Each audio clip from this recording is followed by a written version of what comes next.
Hello everybody, it's TMOG 217. Welcome to another episode of TMOG Rants. In today's episode, we're going to go over why LEGO has a mech problem. Stay tuned to find out more.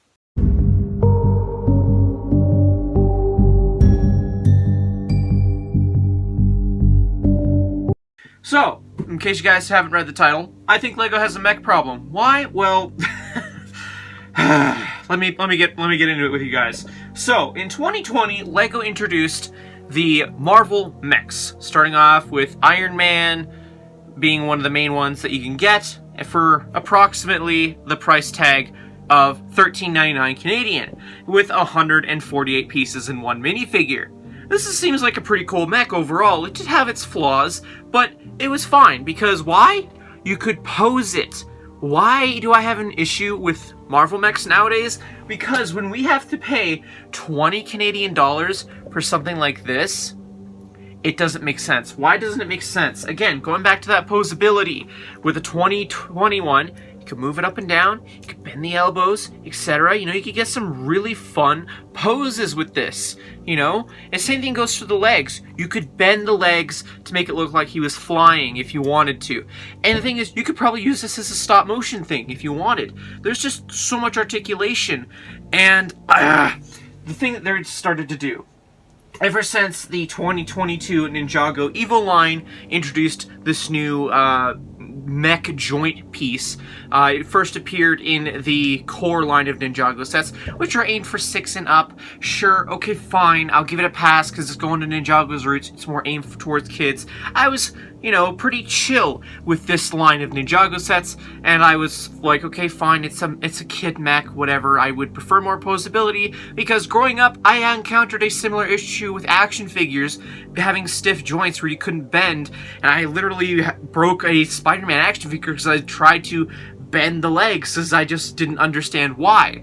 And that's an issue with these mechs. Like this one, again, I was fine. It's meant for kids. It was made very clear this mech was made for kids. Fine. I bought it just for the sake of saying I had something from this wave. I don't like it though.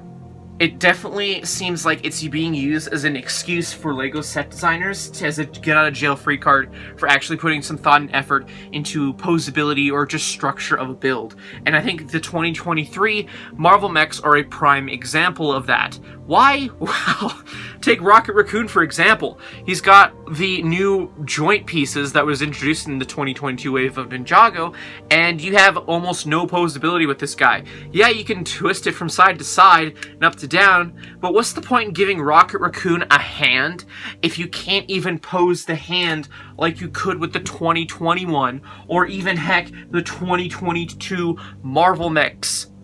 Why did they change this? If it ain't broke, why try and fix this? Now, I know some of you might be saying, well, maybe it's because the mixel ball joints have a history of breaking. That's true, but I've had a lot of sets where the mixel ball joints are included in mechs, and the oldest one that I could find was the Nexonites mech, one of the earliest mechs that I own in my collection. And guess what? Only one piece has been cracked, and that's been sitting on my shelf for like 2 or 3 years plus. You know, in a built state. And yeah, sure, if with play it could wear out sooner, but it gives the posability. The whole issue I'm trying to present to you guys here is LEGO is sacrificing posability for increased prices, which doesn't make any sense. Again, just to reiterate, Iron Man comes with 148 pieces for $13.99 in 2020. Rocket Raccoon, a 2023 set, retails for $20 and contains 98 pieces. Why are we sacrificing approximately 40 pieces for less posability? It doesn't make sense to me, and I don't know why. It's becoming a trend LEGO is starting to use in a lot of their mechs, not just the Marvel and Ninjago stuff. It's been used in Avatar and the Lightyear sets, although to be fair, it was a 4+, but still, this thing could have benefited from some mixel ball joints in my opinion. It's even been used in some of the Mario sets as a way of, like, a connection piece, because normally ball joints are used to enclose the build and whatnot. You can't do that. It's just forcibly staying open, and again, being used for the dragons. Here's a prime example of a dragon, you know, like, that uses it. In my review, I also pointed out that, you know, there's lack of posability. It's really unfortunate that LEGO seems that it's okay to sacrifice posability for instead of whatever. Like, they're charging more for less. I don't like that. Like, if it's going to be less pieces, at least make it something that feels fine. Now, I know you guys are probably going to say, well, TMOG, you're just complaining about nothing. Well, everybody just puts this on these shelves for displayability. I'm talking from the perspective of kid me, who had that little Spider-Man action figure and couldn't bend those knees and broke the figure because of that. I'm imagining it myself as a kid building this and wanting posability out of this, and I can't get that anymore because LEGO is literally wanting you to have less posability in their figures. I get it, a lot of people buy this just for the minifigures, but I still like to mess around and put these guys on display in fun little poses. And if you're gonna say, oh, it's a weight distribution thing, that's the issue, these mechs did it fine. What's wrong with these mechs? You know, like, they had bigger feet. Heck, even the Spider-Man one, which had the mixel ball joints, had the same feet build as Rocket Raccoon. What is the issue? Why are we being charged more for less? Now, there is a few examples of it being used in larger sets, like the Monkey King mech. I could get why it would be used for stability issues then, but at least from what I can tell, that mech is still posable. These things are a get-out-of-jail-free card. Even the Avatar set. This used the leg pieces are literally used there. Now, I don't personally have that set, but based on images I've seen and a few reviews, it looks like it could benefit from some mixel ball joints just fine. LEGO is sacrificing posability and playability for what reason? I feel if LEGO were to remake this piece like a ratchet joint piece, it would at least give more posability options.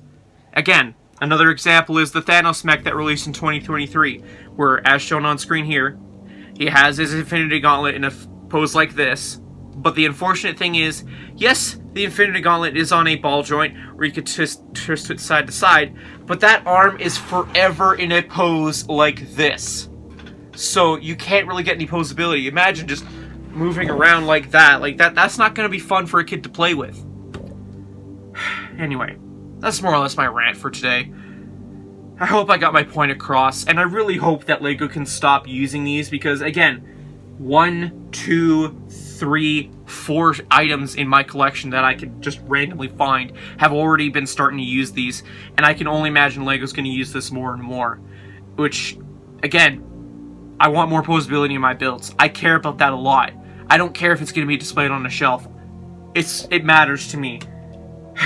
Anyway, let me know your guys' thoughts in the comment section down below. What do you think LEGO should do? Do you like these little joint pieces? And please, put why. I'm curious to see why people like and defend these, if at all. Anyway, that's it for today. Thanks everyone for watching. Like and subscribe.